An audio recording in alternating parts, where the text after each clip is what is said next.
মৰমৰ ছাত্ৰ ছাত্ৰীসকল, তোমালোকক মই মোৰ চেনেলটোলৈ স্বাগতম জনাইছোঁ। আজি মই ক্লাছ 6ৰ সমাজ বিচিত্ৰা পাঠ্যপুথিৰ সমাজ বিজ্ঞানৰ কৰ্মপুথিৰ পাঠ 8 ভাৰতীয় সভ্যতাৰ আৰম্ভণি পাঠটোৰ প্ৰশ্নসমূহৰ উত্তৰসমূহ আলোচনা কৰিম। গতিকে তোমালোকে ভিডিঅ'টো প্ৰথমৰ পৰা শেষলৈকে চাবা। 1 নম্বৰত দিয়া আছে, প্ৰাচীন সভ্যতাসমূহ নদীৰ পাৰত গঢ় লৈ উঠিছিল। তোমালোকে ইয়াৰ কাৰণ কি বুলি ভাবা? শিক্ষকে ছাত্ৰ ছাত্ৰীক গোটত বিভক্ত কৰি এই বিষয়ে আলোচনা কৰি লিখিবলৈ দিব। তোমালোকে উত্তৰত লিখিবা, ডাঙৰ নৈ আৰু ইয়াৰ উপনৈবোৰৰ পানীয়ে খেতি বাতিৰ বিকাশত অৰিহণা যোগায়। জলপথে যোগাযোগৰ সুবিধা দি বেপাৰ বাণিজ্যৰ প্ৰসাৰত সহায় কৰে। নৈপৰীয়া জলবায়ু, সাৰুৱা ভূমি, বনজ সম্পদ আদিয়ে উন্নতিৰ বাবে অনুকূল পৰিৱেশৰ সৃষ্টি কৰে।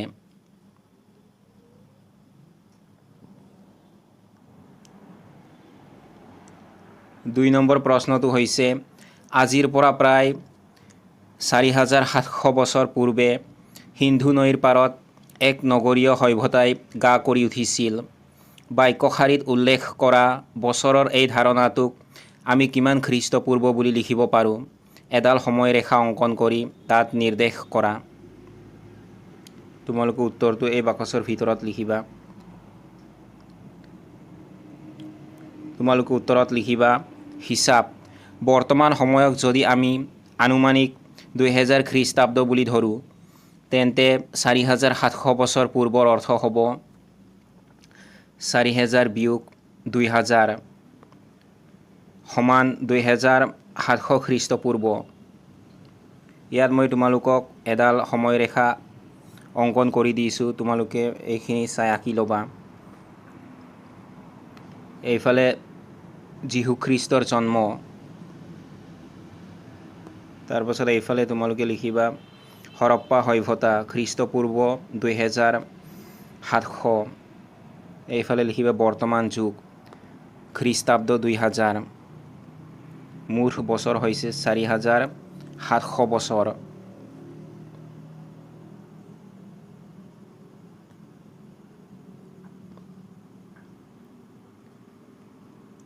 তিনি নম্বৰত দিয়া আছে, তলৰ মানচিত্ৰখনত হৰপ্পা সভ্যতাৰ স্থান চিনাক্ত কৰি শুদ্ধ উত্তৰটোৰ কাষত দিয়া গোল চিনটো পূৰ কৰা।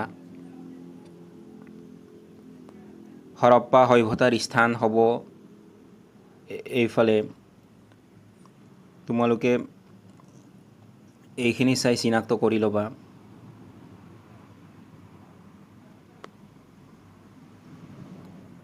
গতিকে ইয়াৰ শুদ্ধ উত্তৰ হ'ব অপশ্যন নাম্বাৰ গ। তোমালোকে অপশ্যন গত দিয়া গোল চিনটো পূৰ কৰি দিবা।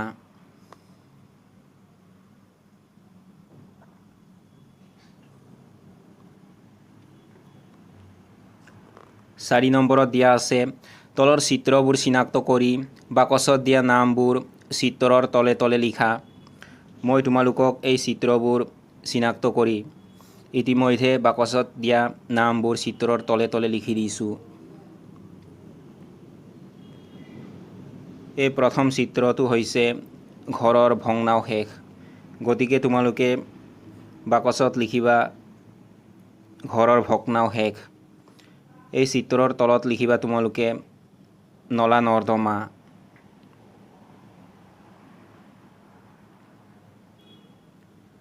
তাৰ পাছত এই চিত্ৰৰ তলত লিখিবা ইউনিকৰ্ণ। এই চিত্ৰৰ তলত লিখিবা পশুপতি শিৱ।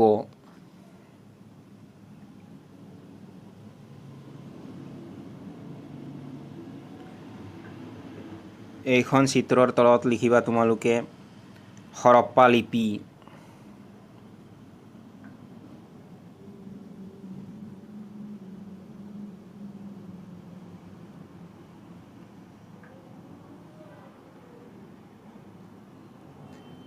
পাঁচ নম্বৰত দিয়া আছে, হৰপ্পা সভ্যতাৰ খনন কাৰ্যত বিভিন্ন পুৰাতাত্ত্বিক অৱশেষ আৱিষ্কাৰ হৈছে।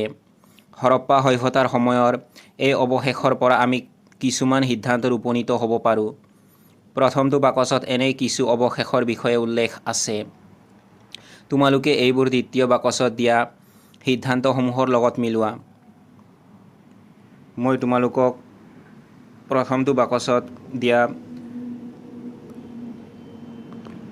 এইখিনি তোমালোকক মই দ্বিতীয় বাকচত দিয়া সিদ্ধান্তসমূহৰ লগত ইতিমধ্যে মিলাই লিখি দিছোঁ।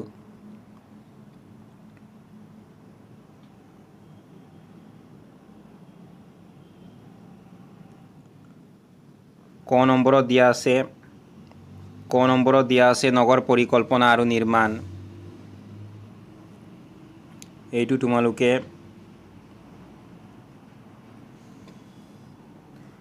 এইফালে প্ৰথমটো বাকচত দিয়া পকী ৰাস্তা ঘাট আৰু তাৰ লগত সংযোজিত জল নিষ্কাশন ব্যৱস্থা এইটোৰ লগত মিলাই দিবা। গতিকে খালী ঠাইত তোমালোকে এইফালে খালী ঠাইত তোমালোকে লিখিবা পকী ৰাস্তা ঘাট আৰু তাৰ লগত সংযোজিত জল নিষ্কাশন ব্যৱস্থা। খ নম্বৰত দিয়া আছে নগৰবোৰক প্ৰাকৃতিক দুৰ্যোগ যেনে বানপানী আৰু বহি আক্ৰমণৰ পৰা সুৰক্ষা দিবলৈ চেষ্টা কৰিছিল। এইটো তোমালোকে প্ৰথমটো বাকচত দিয়া দুৰ্গ আৰু দেৱাল এইটোৰ লগত মিলিব। গতিকে তোমালোকে খালী ঠাইত লিখিবা এইফালে দুৰ্গ আৰু দেৱাল। তাৰ পাছত গ নম্বৰত দিয়া আছে তেওঁলোকে নিজৰ বয়-বস্তুবোৰ চিনাক্ত কৰিবলৈ চিন দিব পাৰিছিল।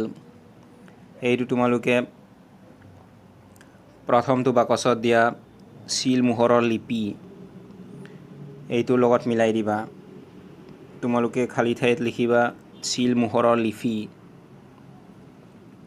তাৰ পাছত ঘ নম্বৰত দিয়া আছে তাৰ শিল্পীসকলৰ কৰ্মৰাজি নিখুঁত আছিল। এইটো তোমালোকে প্ৰথমটো বাকচত দিয়া ৰঙীন কলহ, শিলৰ মূৰ্তি, ব্ৰঞ্জৰ মূৰ্তি এইটোৰ লগত মিলাই দিবা। গতিকে তোমালোকে এইফালে লিখিবা খালী ঠাইত ৰঙীন কলহ, শিলৰ মূৰ্তি, ব্ৰঞ্জৰ মূৰ্তি। ঙ নম্বৰত দিয়া কৃষিৰ উৎপাদনত ৰাহি আৰু জমা এইটো তোমালোকে প্ৰথমটো বাকচত দিয়া ৰাজহুৱা ভঁৰাল এইটোৰ লগত মিলাই দিবা। গতিকে তোমালোকে এইফালে খালী ঠাইত লিখিবা ৰাজহুৱা ভঁৰাল। তোমালোকে এইখিনি চাই লিখি ল'বা।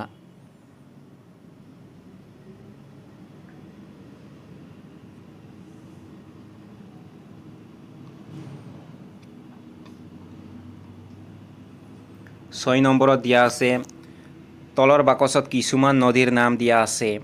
তোমালোকে তলত দিয়া সভ্যতাসমূহ কোন কোন নদীৰ পাৰত গঢ় লৈ উঠিছিল বাকচৰ পৰা বিচাৰি খালী ঠাইত লিখা। মই তোমালোকক ইতিমধ্যে ইয়াত দিয়া সভ্যতাসমূহ কোন কোন নদীৰ পাৰত গঢ় লৈ উঠিছিল সেইবোৰ বাকচৰ পৰা বিচাৰি উলিয়াই মই তোমালোকক ইতিমধ্যে লিখি দিছোঁ। ক নম্বৰত দিয়া আছে হৰপ্পা সভ্যতা।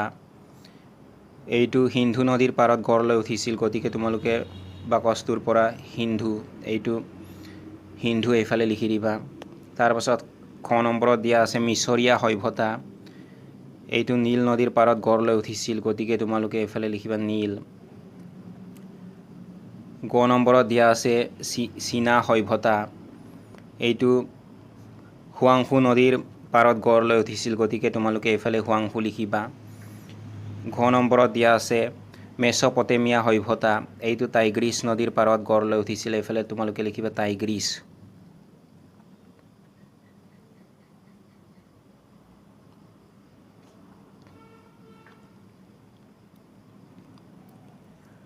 সাত নম্বৰত দিয়া আছে তলৰ ভাৰতৰ মানচিত্ৰখনত হৰপ্পা সভ্যতাৰ উল্লেখযোগ্য নগৰকেইখনৰ নাম উপযুক্ত স্থানত বহুওৱা। মই তোমালোকক ইয়াত দিয়া ভাৰতৰ মানচিত্ৰখনত হৰপ্পা সভ্যতাৰ উল্লেখযোগ্য নগৰকেইখনৰ নাম উপযুক্ত স্থানত বহুৱাই দিছোঁ। তোমালোকে এইখিনি চাই কৰি ল'বা।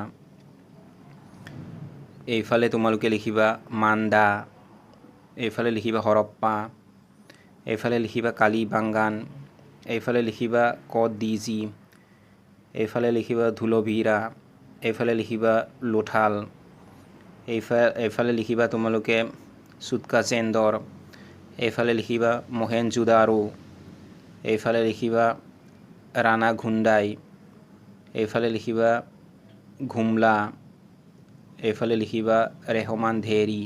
তোমালোকে এইখিনি চাই লিখি ল'বা।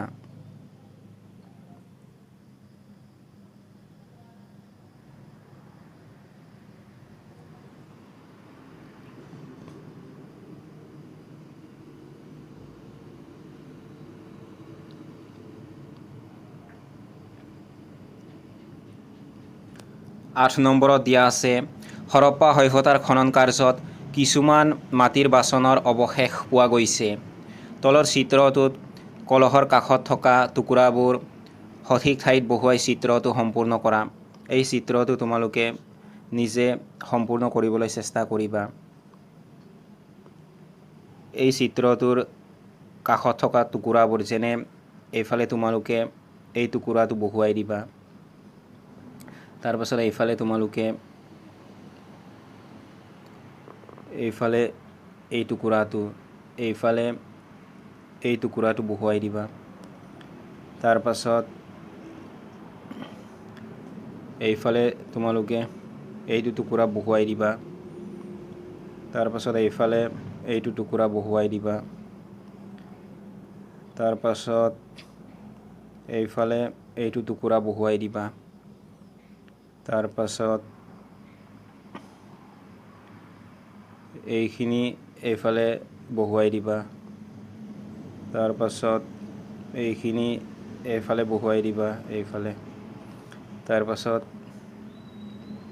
এই টুকুৰাটো এইফালে বহুৱাই দিবা।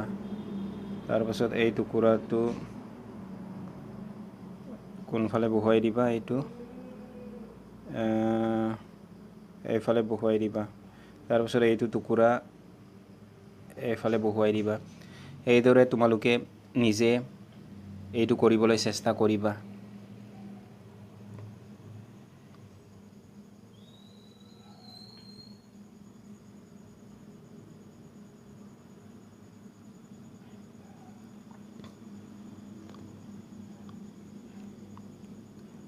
ন নম্বৰত দিয়া আছে তলৰ বাক্যবোৰত থকা শুদ্ধ শব্দটোত টিক চিন দিয়া। ক নম্বৰত দিয়া আছে হৰপ্পা সভ্যতাৰ সাধাৰণ প্ৰজাই, ইয়াৰ শুদ্ধ উত্তৰ হ'ব নামনি চহৰত বাস কৰিছিল। দুৰ্গ নহ'ব, ইয়াৰ উত্তৰ দুৰ্গ নহ'ব। হৰপ্পা সভ্যতাৰ সাধাৰণ প্ৰজাই নামনি শব্দটো তোমালোকে টিক চিন দি দিবা। খ নম্বৰত দিয়া আছে হৰপ্পাৰ সভ্যতাৰ বাট পথবোৰ আয়তাকাৰ ত্ৰিভুজাকাৰ আছিল। ইয়াৰ শুদ্ধ উত্তৰ হ'ব আয়তাকাৰ। গতিকে তোমালোকে আয়তাকাৰ শব্দটোত টিক চিন দিবা, আয়তাকাৰ। গ নম্বৰত দিয়া আছে হৰপ্পা সভ্যতাৰ নগৰৰ নলাবোৰ ইটাৰে নিৰ্মিত ঢাকনিৰে ঢকা উন্মুক্ত আছিল। ইয়াৰ শুদ্ধ উত্তৰ হ'ব ঢকা। গতিকে তোমালোকে ঢকা শব্দটোত টিক চিন দিবা, ঢাকনিৰে ঢকা আছিল। ঘ নম্বৰত দিয়া আছে মেছ'পটেমিয় চীনা সভ্যতাৰ লগত হৰপ্পা সভ্যতাৰ বাণিজ্যিক সম্পৰ্ক থকাৰ প্ৰমাণ পোৱা যায়। ইয়াৰ শুদ্ধ উত্তৰ হ'ব মেছ'পটেমিয়। গতিকে তোমালোকে মেছ'পটেমিয় শব্দটো টিক চিন দিবা। মেছ'পটেমিয় সভ্যতাৰ লগত হৰপ্পা সভ্যতাৰ বাণিজ্যিক সম্পৰ্ক থকাৰ প্ৰমাণ পোৱা যায়, চীনা নহ'ব। ঙ নম্বৰত দিয়া আছে হৰপ্পা সভ্যতাৰ চিলমোহৰত খোদিত পুৰুষৰ প্ৰতিচ্ছবিক পশুপতি শিৱ বিষ্ণু বুলি অভিহিত কৰা দেখা যায়। ইয়াৰ শুদ্ধ উত্তৰ হ'ব পশুপতি শিৱ। গতিকে তোমালোকে পশুপতি শিৱ এই শব্দকেইটাত টিক চিন দিবা।